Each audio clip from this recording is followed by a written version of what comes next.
Dear student, आज मैं नया टॉपिक स्टार्ट करा रही हूँ, नया chapter an introduction of working capital. Working capital एक महत्वपूर्ण अंग है किसी भी वित्तीय प्रबंध का, इसलिए हम आज कार्यशील पूंजी के बारे में पढ़ेंगे। कार्यशील पूंजी क्या होती है?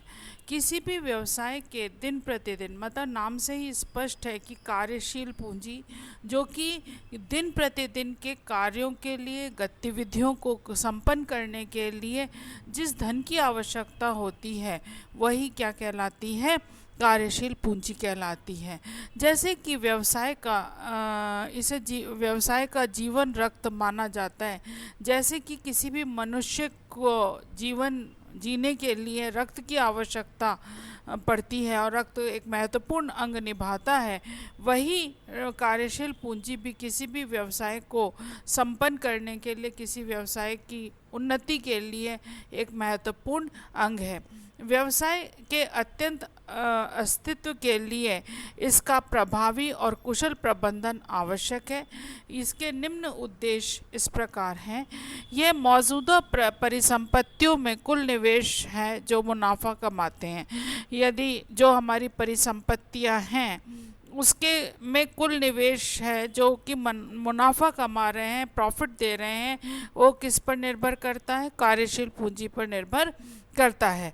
प्रबंधन खराब ऋण को कम करने, जो हमारे खराब ऋण हैं उनको कम करने के लिए, धीमी गति से चलने और गैर चलती वस्तुओं और निष्क्रिय नकदी आदि को कम करने के लिए बहुत कुशलता से तथा वर्तमान संपत्ति के प्रत्येक आइटम का प्रबंधन करने के लिए ध्यान देता है।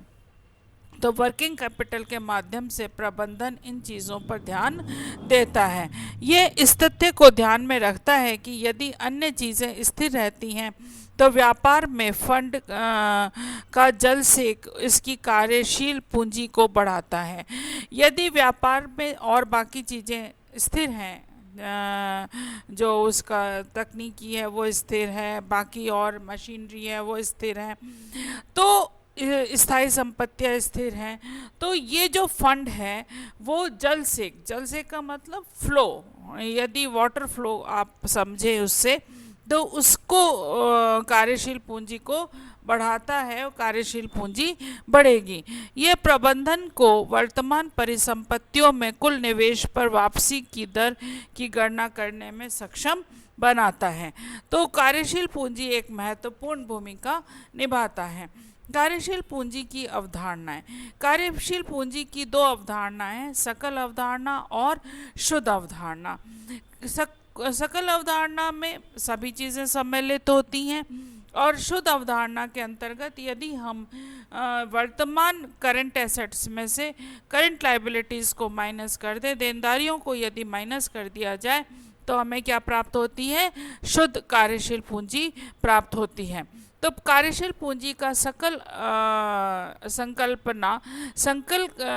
कार्यशील पूंजी का तात्पर्य मौजूदा परिसंपत्तियों से निवेश किए गए कुल कोष से होता है। वर्तमान परिसंपत्तियां वे संपत्तियां हैं जो एक वर्ष की समय अवधि में आसानी से नकदी में परिवर्तित हो जाएं, अर्थात करंट एसेट्स हैं। इसमें कैश इन हैंड और बैंक, शॉर्ट टर्म सिक्योरिटीज़, देनदार बिल प्राप्य, प्रीपेड खर्च, अर्जित व्यय और कच्ची material, work in progress, store और स्पेयर पार्ट, तैयार माल शामिल हैं। कार्यशील पूंजी की सकल अवधारणा का तात्पर्य मौजूदा परिसंपत्तियों से ऊपर फर्म के निवेश से है, अर्थात जो करंट एसेट्स हैं उनसे इसका तात्पर्य होता है। कार्यशील पूंजी का शुद्ध संकल्पना।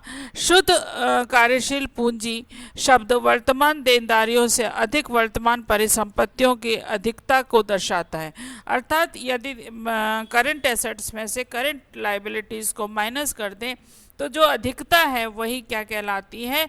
शुद्ध कार्यशील पूंजी कहलाती है। वर्तमान देनदारियां बाहरी लोगों के उन व्यवसाय उद्यम के दावे हैं जो एक वर्ष की अवधि के भीतर देय हैं और इसमें विविध लेनदार, देय बिल, बकाया व्यय, अल्पकालिक ऋण,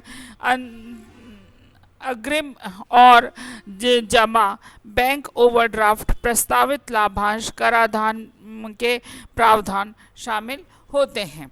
अब इसके बाद आता है कार्यशील पूंजी की शुद्ध अवधारणा निम्नलिखित कारणों से उपयोगी है। ये फर्म की तरलता स्थिति को इंगित करती है कि फर्म में कैश कितना है, क्योंकि दायित्वों को चुकाने के बाद जो कैश बचता है वही आपकी वर्किंग कैपिटल कहलाती है।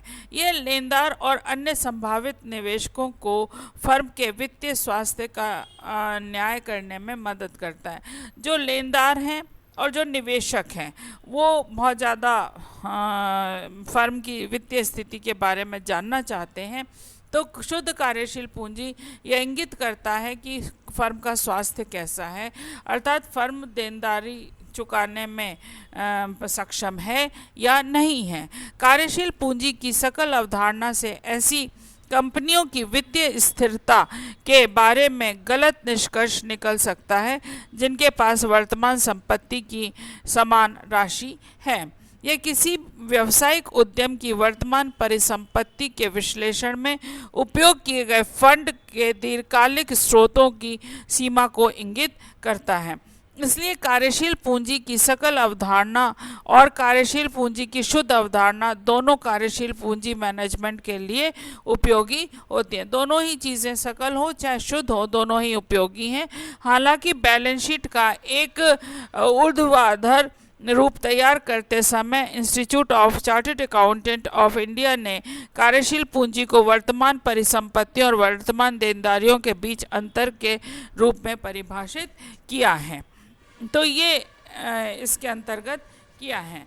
अभी तक एक दृष्टिकोण जिसके अनुसार शुद्ध कार्यशील पूंजी की गुणात्मकता के रूप में संदर्भित किया जा सकता है और विचार की मात्रात्मक पहलुओं के रूप में सकल कार्यशील पूंजी काम करने के ये दो अवधारणाएं पूंजी को आमतौर पर बैलेंस शीट अवधारणा के रूप में जाना जाता है, क्योंकि ये बैलेंस शीट आइटम की सामग्री पर निर्भर करता है।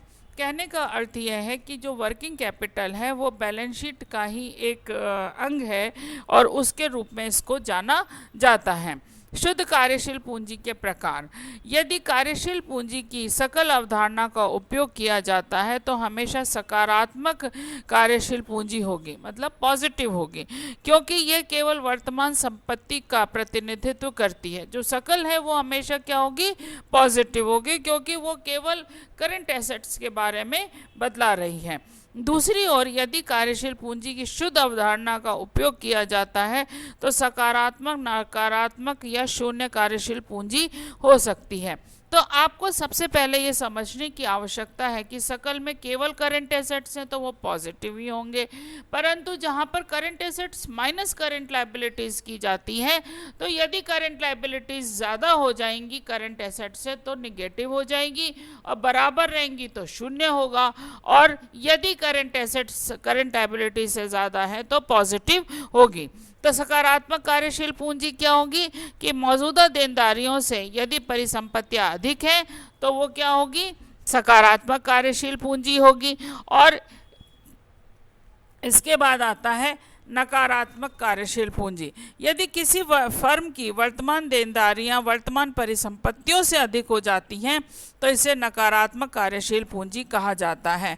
और दूसरे शब्दों में मौजूदा पूंजीगत देनदारियों के कम होने पर कार्यशील पूंजी का नकारात्मक कहा जाता है। वर्तमान संपत्तियां वर्तमान देनदारियों की अधिकता का उपयोग फर्म की अचल संपत्तियों की खरीद में किया गया है, इसलिए यह फर्म की अचल संपत्तियों के वित्त पोषण के लिए उपयोग किए जाने पर फंड की अल्पकालिक स्रोतों की सीमा को इंगित करता है। इसे नकारात्मक कार्यशील पूंजी का मतलब एक नकारात्मक तरलता है और फर्म के लिए यह विनाशकारी होती है। जब कभी भी कोई कार्यशील पूंजी नकारात्मक हो जाती है तो वो फर्म के लिए विनाशकारी सिद्ध होती है, सही नहीं है, और फर्म का स्वास्थ्य खराब हो जाता है, जिसमें कि फर्म के जो लेनदार हैं, जो निवेशक हैं, वो पूंजी विनियोजित करना उचित नहीं समझते हैं। शून्य कार्यशील पूंजी, यदि वर्तमान संपत्ति और वर्तमान देनदारियां बराबर होती हैं